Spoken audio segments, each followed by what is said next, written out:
Hello and welcome to the next class. Now we would like to start next topic, accommodation in Belgium. The Belgian leaders took a different path. They recognized the existence of regional difference and cultural diversities between 1970 and 1993. They amended their constitution 4 times so as to work out an arrangement that would enable everyone to live together within the same country. The arrangement they worked out is different from any other country and is very innovative. Here are some of the elements of the Belgian model. Belgian model हमें समझना है अच्छे तरीके से, या accommodation in Belgium में क्या होता है। देखो, सबसे पहले आपने क्या पढ़ा कि बेल्जियम में या बेल्जियम में श्रीलंका में किस तरह की एथनिक वेरिएशन और डाइवर्सिटीज देखने को मिलती है, वहाँ के लोगों के बीच में कन्फ्लिक्ट और स्ट्रगल क्यों पैदा होता है, डेमोक्रेटिक पॉलिटिक्स किस तरीके से वहाँ जो है वो सेटअप की जाती है और हमें क्यों करनी चाहिए, किस तरह से ये काम करना चाहिए। 1970 और 1993 के बीच में हमें बहुत सारी चीज़ें जो है वो देखने को मिल रही है। अब हम देखेंगे कि बेल्जियन मॉडल में क्या था, कौन कौन से एलिमेंट, कौन कौन से वहाँ अरेंजमेंट किए गए जो बेल्जियन मॉडल को डिस्क्राइब करते हैं। Very important point of view the examination, आपके एग्जाम पॉइंट ऑफ व्यू से ये बहुत ही इंपॉर्टेंट क्वेश्चन है। Constitution prescribe that the number of Dutch and French speaking ministers shall be equal in the central government. सबसे बड़ी बात क्या है, संविधान के अंदर ये डिस्क्राइब किया गया, ये पॉसिबल सिचुएशन यहाँ क्रिएट की गई कि संविधान के अंदर जो डच स्पीकिंग और फ्रेंच स्पीकिंग है उनके नंबर जो है वो बराबर रहेंगे। दूसरी बात यहाँ देखने को मिलती है, डच और फ्रेंच स्पीकिंग दोनों जो है वो इक्वल रहेंगे नंबर में सेंट्रल गवर्नमेंट में, केंद्र सरकार में। Some special laws require the support of majority of member from each linguistic group, और कुछ विशेष प्रकार से अपने कह सकते हैं कि प्रोविजंस किए गए जिसमें हर एक जो लिंग्विस्टिक ग्रुप है, लिंग्विस्टिक ग्रुप का मतलब होता है जो भाषाई समूह है उसको बराबर यानी इक्वल रिप्रेजेंटेशन मिलना चाहिए। तो इसके लिए संविधान के अंदर या हम कह सकते हैं कि लॉज के अंदर व्यवस्थाएं की गई है ताकि सभी लोगों को कानून के सामने समान रूप से रिप्रेजेंटेशन या समान रूप से उनके लिए विशेषताएं प्रोविजंस जो है वो रहने चाहिए। Thus no single community can make decision unilaterally. इससे क्या होगा, कोई भी एक कम्युनिटी अपने बेस पे कोई भी अपना डिसीजन जो है वो नहीं बना सकती। तो इसका सीधा सीधा अर्थ यही मान लिया जाए कि सभी कम्युनिटीज के अंदर गवर्नेंस को बेटर करने के लिए equality before the law setup किया गया है, जिससे हम ये समझ सकते हैं कि सभी कम्युनिटीज के बीच में, डाइवर्स ग्रुप्स के बीच में जो भी कन्फ्लिक्ट और टेंशन्स हैं उनको दूर करा जाए, उनके बीच में एकोमोडेशन करा जाए। तो बेल्जियन मॉडल की सबसे बड़ी विशेषता क्या है कि संविधान के अंदर दोनों कम्युनिटीज, डच कम्युनिटी और फ्रेंच कम्युनिटी के बीच में इक्वल नंबर ऑफ सीट का सेंट्रल गवर्नमेंट में ऑथोराइजेशन रहेगा और इक्वल नंबर ऑफ सीट का रिप्रेजेंटेशन उनका रहेगा। दूसरा प्रोविजन क्या है, ईच लिंग्विस्टिक ग्रुप के अंदर पावर जो है वो बराबर रहनी चाहिए और डिसीजन जो है वो बराबर, यानी दोनों डिसीजन के अंदर एग्री करेंगे तभी डिसीजन मान्य होगा। एक के कहने पे या एक अकेला कोई भी कम्युनिटी जो है वो सिंगल कम्युनिटी डिसीजन के लिए अपना मेकिंग डिसीजन जो है वो नहीं बना सकती या फिर निर्णय के लिए अपनी पावर का इस्तेमाल नहीं कर सकती। Many power of the central government have been given to state governments of the two regions of the country. The state government are not subordinate to the central government. बहुत सारी पावर जो है वो स्टेट गवर्नमेंट से लेकर के central government से लेकर स्टेट गवर्नमेंट को भी दी गई है, यानी केंद्र सरकार और राज्य सरकार के बीच में शक्तियों का बंटवारा किया गया है, दोनों का निर्धारण किया गया है और दोनों जो है वो अलग अलग अपने अपने स्फीयर के अंदर, अपने अपने टेरिटरी या रीजन के अंदर काम करेंगे। और दूसरी बात यह है कि स्टेट गवर्नमेंट को सेंट्रल गवर्नमेंट का सबऑर्डिनेट नहीं समझा गया है, यानी वो एक फ्री और इंडिपेंडेंट यूनिट के रूप में काम करती रहेगी। Brussels has a separate government Brussels के अंदर एक अलग से गवर्नमेंट का निर्णय किया गया in which both the community have equal representation. Brussels क्या है? बेल्जियम की कैपिटल सिटी है। कैपिटल सिटी के अंदर एथनिक वेरिएशन और कम्युनिटीज के वेरिएशन को देखते हुए इन्होंने क्या व्यवस्था करी कि वहां पे सेपरेट गवर्नमेंट का इलेक्शन होगा, या हम कह सकते हैं कि वहां पे इक्वल रिप्रेजेंटेशन दोनों कम्युनिटीज का इलेक्शन के अंदर जब ब्रुसेल्स के अंदर गवर्नमेंट बनाएंगे, सरकार बनाएंगे। The French speaking people accepted equal representation in Brussels because the Dutch speaking community has accepted equal representation in the central government.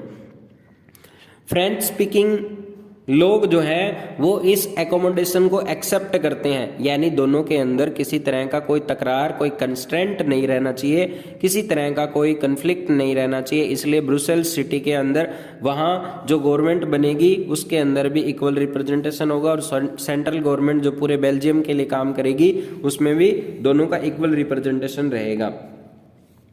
Apart from the central and the state government there is third kind of government. इसके अलावा यानी दो सरकारें जो है वो यहाँ पे बना दी गई है, एक सेंट्रल गवर्नमेंट, एक स्टेट गवर्नमेंट। इसके अलावा यहाँ पे तीसरे लेवल पे सरकार जो है वो 3 टियर सिस्टम जो है वो करा गया।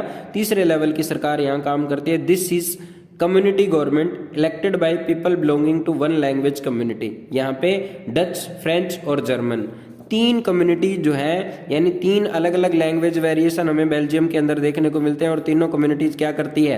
डच, फ्रेंच और जर्मन स्पीकर जो है ये अपनी कम्युनिटीज के लिए, अपनी कम्युनिटीज के हिसाब से कम्युनिटी गवर्नमेंट बनाएंगे, और वो गवर्नमेंट के साथ मिलकर अपना काम करेगी और अपनी अपनी कम्युनिटी के इंटरेस्ट के लिए काम करेंगे। No matter where they live, कहाँ रहते हैं इससे कोई मैटर नहीं है। This government has the power regarding cultural, educational and language related issue.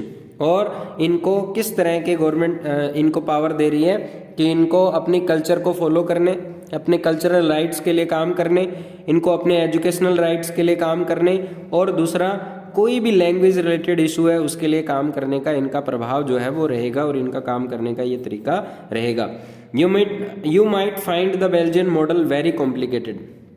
आप बेल्जियन मॉडल को देखते हैं और वहाँ पे बहुत सारे कॉम्प्लिकेशन देखने को मिलते हैं। It needed is very complicated even for people living in Belgium, और इट इंडीड वास्तव में बहुत कॉम्प्लिकेटेड है। लोगों का रहना, जीना, खाना पीना सब दुभर हो रहा है, इतना कॉम्प्लिकेशन बेल्जियम में देखने को मिल रहा है। बट दीज अरेंजमेंट्स, लेकिन बेल्जियम में इसके बावजूद भी ये जो अरेंजमेंट किए गए हैं ये बहुत ही अच्छी बात है, अच्छे से काम करते हैं। Worked well so far, they help to avoid civic strife. ये लोगों के बीच में सिविल वॉर जो चल रहा था, सिविक स्ट्राइक जो है, या फिर हम कह सकते हैं कि जो भी उनके बीच में कॉन्स्ट्रेंट्स हैं, टेंशन है, उनको दूर करता है। Between the 2 major communities and a possible division of the country on linguistic line. When many countries of Europe came together to form the European Union, Brussels was chosen as its headquarter। और एक दिन इतना बड़ा ये centre बन गया, इतना बड़ा आपने कह सकते हैं कि एक मॉडल बन गया, जब यूरोपियन यूनियन, या फिर हम कह सकते हैं कि यूरोपियन यूनियन अपने सेंटर को चूज करने की बारी आती है, उनका हेडक्वार्टर चूज करने की बारी आती है। जब यूरोपियन यूनियन का हेड जो अपने सेंटर बनाते हैं, वो सेंटर जो है वो उसका हेडक्वार्टर कहाँ डिसाइड किया जाता है? ब्रुसेल्स के अंदर, बेल्जियम के अंदर। तो इतना बड़ा मतलब कॉम्प्लिकेशन होते हुए भी एकोमोडेशन इन बेल्जियम देखने को मिलता है, और लोग एकोमोडेशन करते भी हैं। नेक्स्ट वन कहता है, what do we learn from these 2 stories of Belgium and Sri Lanka? Both are democracies. Yes, they dealt with the question of power sharing differently. In Belgium, the leaders have realized that the unity of the country is possible only by respecting the feelings and interests of different communities and regions. Such a realization resulted in mutually acceptable arrangements for sharing power. Sri Lanka shows us a contrasting example. It shows us that if a majority community wants to force its dominance over others and refuse to share power, it can undermine the unity of the country. हमें इन दोनों story से क्या देखने को मिलता है, क्या सीखने को मिलता है कि हमें पावर शेयरिंग के क्वेश्चन को डील करना चाहिए डिफरेंटली, अलग अलग तरीके से। बेल्जियम मॉडल के अंदर हम क्या देखते हैं कि बेल्जियम मॉडल के अंदर सभी पॉसिबल सिचुएशन को लेकर, अपनी फीलिंग्स को लेकर, अपनी रिस्पेक्ट को लेकर, डिफरेंट कम्युनिटीज अपने अलग अलग इंटरेस्ट को लेकर भी क्या करती है, डाइवर्स ग्रुप जो होते हैं वो यूनिटी की तरफ काम करते हैं, उनकी फीलिंग जो है वो कंट्री के लिए काम करती है, और इस प्रकार से वहाँ के लोग जो हैं, बेल्जियम के लोग जो हैं वो यूनिटी दिखाने का काम करते हैं, और बेल्जियम एक बहुत बड़े मॉडल के रूप में काम करता है। श्रीलंका हमें कंट्रास्टिंग एग्जाम्पल देखने को मतलब शो करता है, या फिर वहाँ हमें देखने को मिलता है कि इसमें अगर मेजॉरिटी कम्युनिटी अपने फोर्स से, अपने बल प्रयोग से किसी दूसरे के ऊपर अगर डोमिनेंस करती है, तो हम जो है वो ये नहीं करेंगे, या हमें उस तरह की पावर शेयर नहीं करना चाहिए। अगर हम फोर्सिबली किसी के ऊपर डोमिनेंस करते हैं या फिर अपना फोर्स यूज करते हैं, तो ऐसा काम हमें नहीं करना चाहिए। इससे कंट्री का यूनिटी जो है वो खतरे में पड़ जाता है, और कोई भी देश जो है वो कितने भी खतरे में जा सकता है, या फिर हम कह सकते हैं कि देश के टुकड़े हो सकते हैं। फिर वो राष्ट्र जो है वो अपने पावर शेयरिंग के सिस्टम को अच्छे से नहीं समझ सकता है। So next one, why power sharing is desirable, कि पावर शेयरिंग जो है वो डिजायरेबल क्यों है, क्यों ऐसी चीज है पावर शेयरिंग जिसमें हम कह सकते हैं कि हमारी डिजायर के बेस पे वो काम करता है। Thus two different set of reason can be given in favour of power sharing. First reason ये कहता है कि पावर शेयरिंग के लिए, पावर शेयरिंग को समझने के लिए, उसके कारणों को समझने के लिए, उसके फेवर को करने के लिए हमें दो कारण यहाँ पे समझने हैं। पहला कहता है पावर शेयरिंग इज गुड, कि पावर शेयरिंग बहुत अच्छा है। पावर शेयरिंग यानी सत्ता की साझेदारी बहुत अच्छी बात है, सत्ता की साझेदारी होनी चाहिए, because it help to reduce the possibility of conflict between social group, क्योंकि इससे सोशल ग्रुप के आपसी मतभेद, आपसी झगड़े, संघर्ष, या हम कह सकते हैं कि लड़ाई झगड़ा, या हम कह सकते हैं कि सत्ता की साझेदारी करने के लिए आपसी मतभेद, झगड़े, तनाव, या हम कह सकते हैं कि उनके आपसी मन मुटाव सब खत्म हो जाता है। इसलिए पावर शेयरिंग को अच्छा माना जाता है। विभिन्न सोशल ग्रुप के बीच में डाइवर्सिटी होने के बावजूद भी, उनमें वेरिएशन होने के बावजूद भी उनमें एकोमोडेशन होता है, और किसी भी देश के लिए, किसी भी देश के लोकतंत्र के लिए पावर शेयरिंग बहुत जरूरी हो जाता है, क्योंकि किसी भी देश के लोकतंत्र के लिए since social conflict often leads to violence and political instability, क्या होता है पावर शेयरिंग अगर आप नहीं करेंगे, यानी किसी देश के अंदर सत्ता की साझेदारी अगर नहीं होती है, आपस में पावर को शेयर नहीं किया जाता है, तो वहाँ पे हमें वायलेंस देखने को मिलता है, वहाँ पे हमें कन्फ्लिक्ट देखने को मिलते हैं, हम कह सकते हैं कि लड़ाई झगड़े हो सकते हैं। पॉलिटिकल इनस्टेबिलिटी यानी एक बार लोकतंत्र के लिए भी खतरा पैदा हो सकता है, सरकार गिरने का खतरा पैदा हो सकता है, और हम कह सकते हैं कि पावर शेयरिंग का अगर मॉडल इस तरीके से नहीं अपनाया जाए, यानी पावर को शेयर नहीं किया जाए, सत्ता की साझेदारी नहीं की जाए, तो लोकतंत्र भी देश के लिए चुनौती बन जाता है, खतरा बन जाता है, और लोकतंत्र अपने मायने जो है वो खो देता है, या हम कह सकते हैं कि लोकतंत्र उस वे में काम नहीं करता जिस वे में वो काम करना चाहिए। जिस तरह के राइट लोगों को मिलने चाहिए, उस तरह के अधिकार जो हैं वो लोगों को मिलते नहीं हैं। Power sharing is a good way to ensure the stability of political order. सत्ता की साझेदारी करना राजनीति के लिए या राजनीतिक रूप से बहुत ही अच्छी बात है। Imposing the will of majority community over other may look like an attractive option in the short run, but in the long run it undermine the unity of the nation. देखो, पावर शेयरिंग जो है उसको improve करना, power sharing को improve करना अच्छी बात है, पावर शेयरिंग करना बहुत अच्छी बात है।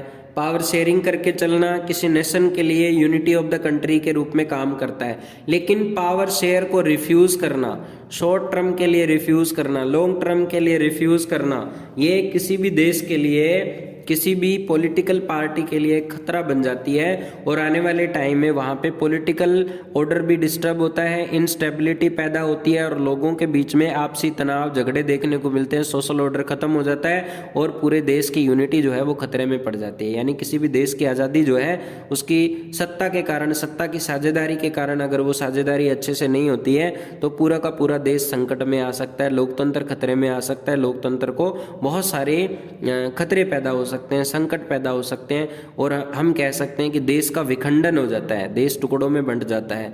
देश की एकता, अखंडता, सोवियतता, संपूर्ण सुरक्षा जो है सबके सामने ये चैलेंज बन जाता है। तो पावर शेयरिंग अपने आप में कोई छोटी चीज़ नहीं है, पावर शेयरिंग अपने आप में एक बहुत बड़ी, बहुत अच्छी चीज़ है। पावर शेयरिंग करना चाहिए, पॉलिटिकल पार्टी के लिए भी अच्छा रहता है, पॉलिटिकल स्टेबिलिटी के लिए भी अच्छा रहता है। और अगर नहीं करते हैं तो इसके दुष्परिणाम देखने को मिलते हैं, यानी इसके नेगेटिव इम्पैक्ट जो हैं वो देखने को मिलते हैं। Tyranny of the majority is no just oppressive for the minority, it often bring ruin to the majority as well. अगर आप अपनी सत्ता के साझेदारी नहीं करते हैं और किसी दूसरी कम्युनिटी के ऊपर, माइनॉरिटी कम्युनिटी के ऊपर ऑप्रेसिव होते हैं, फोर्सिबली रूल करते हैं, तो ये आपकी मेजॉरिटी कम्युनिटी को भी रूइन करता है, ये भी उसको खराब करता है और माइनॉरिटी कम्युनिटी भी खराब हो जाती है। देयर इज सेकंड, यानी पहला ऑप्शन, पहला हमारा कारण जो है वो पावर शेयरिंग को लेकर गुड वे, और अगर गुड वे नहीं, पावर शेयरिंग नहीं है, अगर गुड वे में नहीं है तो उसके नेगेटिव इम्पैक्ट बताए हैं। सेकंड नंबर पे बताता है deeper reason why power sharing is good for democracy, कि पावर शेयरिंग जो है वो किस तरह से डेमोक्रेसी के लिए बढ़िया है। तो ये कारण बताता है कि ये बहुत गहरा कारण है। Power sharing is the very spirit of democracy, democratic rule involve sharing power with those affected by its exercise and who have to live with its facts. People have a right to be consulted on how they are to be governed. A legitimate government is one where citizens through participation acquire a stake in the system.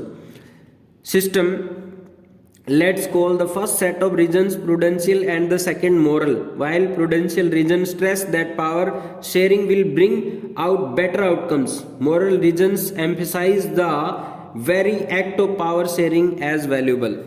ये कहता है power sharing जो है वो बहुत ही एक deeper reason के रूप में काम करता है। एक डेमोक्रेटिक रूल में पावर शेयरिंग होना बहुत ज़रूरी है, और अगर नहीं होगा तो बहुत सारी लोगों की ज़िंदगी पे इसका असर होगा, बहुत सारे लोगों के जीवन पे इसका फ़र्क पड़ेगा। अगर पावर शेयरिंग अच्छे से होगा तो बहुत सारे लोगों का जीवन सुधरेगा, गवर्नमेंट अच्छे से काम करेगी और गवर्नमेंट का फंक्शनिंग जो है वो